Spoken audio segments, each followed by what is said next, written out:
নমস্কার, আমি doctor Naren Pandey, allergy asthma centre কলকাতার পক্ষ থেকে। আজকে আমরা যেটা আলোচনা করতে চলেছি, নাক দিয়ে অনবরত জল পড়া আর হঠাৎ হঠাৎ অনেক সময় নাক বুজে যাওয়া, বন্ধ হয়ে যাওয়া, এটা নিয়ে আমরা আলোচনা করতে চলেছি। আপনারা যারা নতুন দর্শক আছেন ওনাদের অনুরোধ করবো লাইক, সাবস্ক্রাইব, কমেন্ট, শেয়ার করার জন্য। পূর্ণ দর্শক যারা লাইক, সাবস্ক্রাইব, কমেন্ট, শেয়ার করছেন ওনাদের অনেক অনেক ধন্যবাদ। আমরা কলকাতাতে শিয়ালদা স্টেশনের পাশে মৌলালী মাজারের বাঁদিকে যে রাস্তা বেরোয় ওতে প্রবেশ করে একটা বাড়ি ছেড়ে দুটি বাড়িতে অবস্থিত।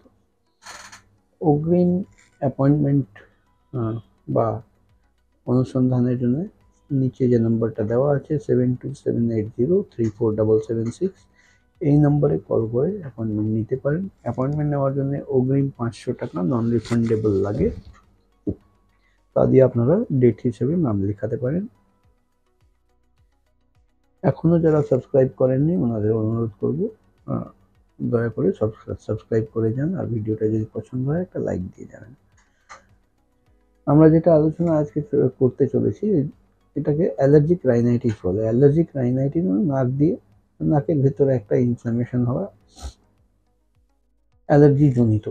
এই অ্যালার্জিক রাইনাইটিস দু প্রকারের হয়, একটা অ্যালার্জিক রাইনাইটিস রানার্স টাইপ হয়, একটা ব্লকার্স হয়। ব্লকার্স যেটা হয়, সেই ব্লকার্স অ্যালার্জিক রাইনাইটিসে সবসময় বেশিরভাগ সময় নাক বুজে বুজে থাকে, আর একটা অস্বস্তি বোধ তৈরি হয়, কফ সৃষ্টিও হয়, বেরোতেও চায় না, থেকেও যায়, আর নাক বুজে থাকে।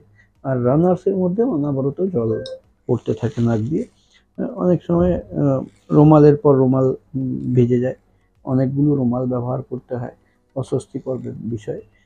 আর এই উভয়ের মধ্যে কোনোটাই হলে কিন্তু আপনাকে নর্মালসিতে থাকতে দেয় না। এই যাদের আর অনেকগুলো হাঁচি পড়ে, হাঁচি পড়ার জন্য ওই ভোরবেলা হয়তো 20-50টা একসাথে হাঁচি পড়লো। এই হাঁচি পড়া স্টার্ট হওয়ার আগেই কিন্তু একটা ভেতরে একটা কিলবিল কিলবিল একটা ইচিংয়ের মতন পরিস্থিতি তৈরি হয়। মানুষ বুঝতে পারেন যে এবার আমার হাঁচির বাউলগুলো স্টার্ট হবে। তো এই অ্যালার্জিক রাইনাইটিস যেহেতু আগেই নামে লেখা আছে অ্যালার্জিক, তো অ্যালার্জি বিষয়টা সবসময় চলে আসে। এই নাকের স্প্রে যে ডিফারেন্ট স্টেরয়েড ন্যাসাল স্প্রেজ আছে সেগুলো ব্যবহার করলে কিন্তু এই ইনফ্লামেশনটা কমে থাকে, আর টেম্পোরারিলি যতক্ষণ নাকের স্প্রে ব্যবহার করা হয় ততক্ষণ ভালো থাকা যায়। তার সাথে সাথে কিছু অ্যান্টি অ্যালার্জিক, কিছু লিকোট্রাইন মডিফাইং ড্রাগস ইউজ করলে কিন্তু ভালো জীবনযাপন থাকে। কিন্তু এগুলো সবই temporary phase.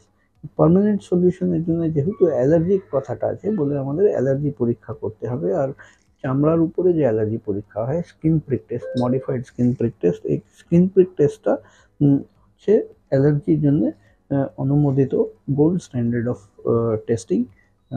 World allergy organisation বা ওয়ার্ল্ড হেলথ অর্গানাইজেশন দ্বারা স্বীকৃতিপ্রাপ্ত যে gold standard of allergy testing হলো মডিফাইড স্কিন প্রিক টেস্ট।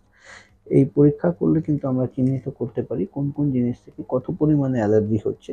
এই যখনই আমরা চিনতে পারবো তখনই আমরা চিনতে পারবো, যখন আমরা বুঝতে পারবো, মুখোশ খোলা যাবে যে কোন কোন জিনিস থেকে কত পরিমাণে অ্যালার্জি হচ্ছে, তখনই কিন্তু আমরা রোগ নির্ণয় করার সাথে সাথে আমরা স্পেসিফিক ট্রিটমেন্টের জন্য এগিয়ে যেতে পারবো। যে স্পেসিফিক ইমিউনোথেরাপি ভ্যাকসিন হয়, সেই ভ্যাকসিন তৈরি করে আমরা ইমিউনিটি বিল্ড আপ করা শুরু করব, অ্যালার্জির এগেনস্টে ইমিউনিটি ওয়াল তৈরি করা শুরু করব।